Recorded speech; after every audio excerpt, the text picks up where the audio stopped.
Now, your ABC 7 First Alert weather forecast with meteorologist John Scalzi. A little bit more clouds in the inland area, a lot of sunshine near the coast. We are headed to a day where our temperature will soar to 85 degrees after kind of a cloudy, rainy start. We have a 50% chance of showers again this afternoon. Similar to yesterday, they will start in inland areas. They will become more numerous in number, and then they'll build back toward the coastline so that everybody gets a chance at some of this 50%. We'll look for potentially some slow-moving storms that could produce some fairly heavy rainfall in certain locations, and because we've had some pretty good rains over the last couple of days, the ground is getting to be saturated. So if any particular location gets very heavy rain, why, then you could see some low-lying flooding, maybe some ponding of water on roadways, that sort of thing. Nothing that would threaten residences, nothing like that, but nevertheless could be a kind of a disruption to your evening commute. So we'll call it a first alert weather evening. We have a 3 p.m. chance of about 50%, same thing at about 7% as those 7 p.m. as those showers build back toward the coast. And then after the daytime heating kind of goes away, we'll start to trend down the rain chances just a little bit.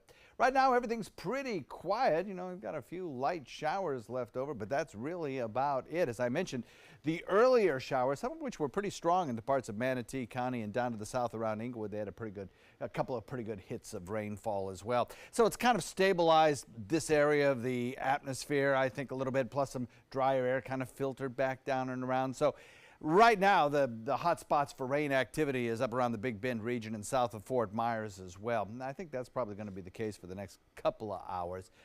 We're still watching this area of low pressure out in Gulf waters, not so much because it poses any tropical threat, but because we're kind of waiting for it to lift a little bit further north, get over land, and be absorbed by a frontal boundary, so its impact on us lessens just a little bit.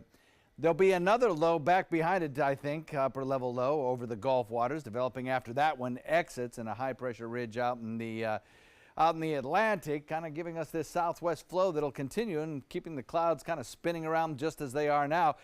The Hurricane Center anyway gives that area where that low was located now a 0% chance of developing. So we're not really concerned about that too much. There's some of that drier air that I think may have kind of trailed in behind some of the earlier thunderstorm activity with the moisture kind of split between north and south across the peninsula. A little bit later on, I think that will all fill in, and with daytime heating destabilizing the atmosphere, we'll get those showers going. 82 our current air temperature, dew point a sticky 72. Fair amount of cloud cover depending on where you look in the sky. Inland there's more cloud cover around, and a breezy wind south at about 18 at the surface. So small craft need to exercise some caution out there today. So this little upper level feature lifts north, moves into the deep south, and as it does so, gets absorbed by a frontal boundary, gets carried away, dissipates, but it does spread its moisture along the mid-Atlantic. Over the next several days, I think we still have excellent chances of rainfall around, so we'll stay in this extended wet period, probably for the next 5 to maybe 8 days, as one low is replaced by another low and the southerly flow continues. Periods of heavy rain are possible, and the storms may be shifting a little bit further inland and to the other coast as we head into the weekend. Forecast shaping up like this for boaters. Again, kind of a breezy wind out there, 15 to 20. And as we head into the next several days, we'll keep that rain chance high at about 50% for the next several days. And as over the weekend, maybe a little bit better chance of inland showers, but the rain chances stay high right straight into next work week. Scott?